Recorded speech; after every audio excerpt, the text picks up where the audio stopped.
మన ప్రభు అయిన యేసుక్రీస్తు నామములో మీ అందరికీ శుభములు. నేటి మన ధ్యానాంశము కీర్తనలు గ్రంథము 96వ కీర్తన 6వ వచనము. ఘనత ప్రభావములు ఆయన సన్నిధిని ఉన్నవి, బల సౌందర్యములు ఆయన పరిశుద్ధ స్థలములో ఉన్నవి. ప్రియ దేవుని బిడ్డలారా, ఘనత ప్రభావములు కలిగిన జీవితాన్ని జీవించాలని అనేక మందికి సహజంగా అనిపిస్తుంది. అనేక మంది బలము సౌందర్యము కలిగి జీవించాలనే ఆశ కలిగి ఉంటారు. గమనించండి ప్రియ విశ్వాసులారా, ఫలానిది కావాలి అనే ఆశ ఇంచుమించు ప్రతి ఒక్కరిలోనూ ఉంటుంది. కానీ వారికి కావలసిన దానిని పొందుకోవడానికి ఎవరి యొద్దకు వెళుతున్నారు, ఎక్కడికి వెళుతున్నారు అని మనం చూస్తే ఎక్కువ శాతం మంది వారికి కావలసిన వాటిని ఇవ్వలేని వారి దగ్గరకు వెళుతున్నారు. ఎక్కడికి వెళ్లి వెదికితే వారికి కావలసినవి దొరకవో ఆ స్థలమునకు వెళుతున్నారు. ఆలోచించండి ప్రియ విశ్వాసులారా, మనం చదువుకున్నటువంటి వాక్య భాగాన్ని చూస్తే ఘనత ప్రభావములు ఆయన సన్నిధిని ఉన్నవి, బల సౌందర్యములు ఆయన పరిశుద్ధ స్థలములో ఉన్నవి. ఘనత మన దేవుని సన్నిధిలో ఉంది.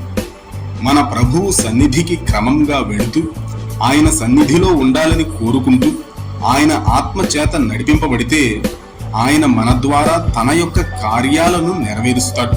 ఎప్పుడైతే మన జీవితాల ద్వారా జరగాలని దేవుడు ఉద్దేశించిన కార్యాలు మన ద్వారా జరుగుతాయో అప్పుడు మనకెంతో ఘనత వస్తుంది. ఘనమైన వ్యక్తులముగా అనేకుల చేత గుర్తింపబడతాము. మన ప్రభువుకు సమర్పించుకొని ఆయన చేతిలో వాడబడుతూ ఆయన సేవలో ముందుకు సాగిపోతూ ఉంటే ఎంతో ప్రభావవంతమైన వ్యక్తులముగా మనమందరము జీవించగలం. ఈ విధంగా జీవించి ఘనత ప్రభావములను పొందుకోవాలే గాని లోక సంబంధమైన జీవితాలను జీవిస్తూ పాపానికి దాసులుగా బ్రతుకుతూ దేవునికి నచ్చనటువంటి వాక్య విరుద్ధమైన జీవితాలను జీవిస్తే ఘనత ప్రభావములు రావు.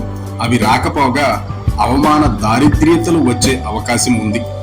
మనం చదువుకున్నటువంటి వాక్య భాగంలోని తరువాయి భాగాన్ని చూస్తే బల సౌందర్యములు ఆయన పరిశుద్ధ స్థలములో ఉన్నవి. మన ప్రభు అయిన యేసుక్రీస్తు యొక్క సన్నిధిలోనికి వెళ్ళి ఆయనను ఆరాధిస్తే ఆయన మనకు బలమును సౌందర్యమును అనుగ్రహిస్తాడు. ఈనాడు అనేక మంది క్రైస్తవులనబడుతున్న వారిని గమనిస్తే ఘనతను ప్రభావమును బలమును మరియు సౌందర్యమును పొందుకోవాలని ఆశపడుతున్నారు గాని వాటిని పొందుకునే విధంగా సరైన మార్గములో పయనించేవారు అతి కొద్ది మంది మాత్రమే కనిపిస్తున్నారు.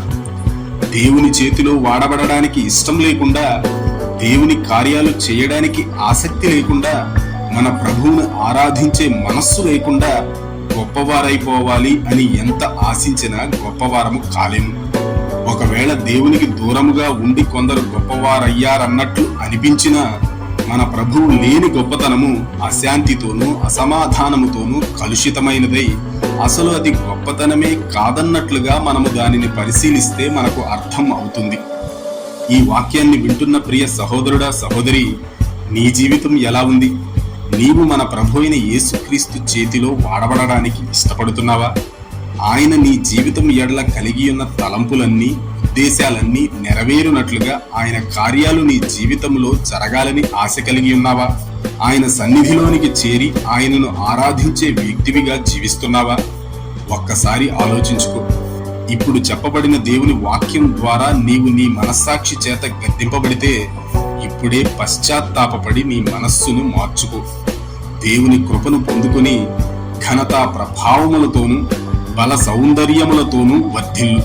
మన ప్రభు అయిన యేసు క్రీస్తును మహిమపరిచే వ్యక్తివిగా ఆయన కృపలో నిలిచి ఫలించు.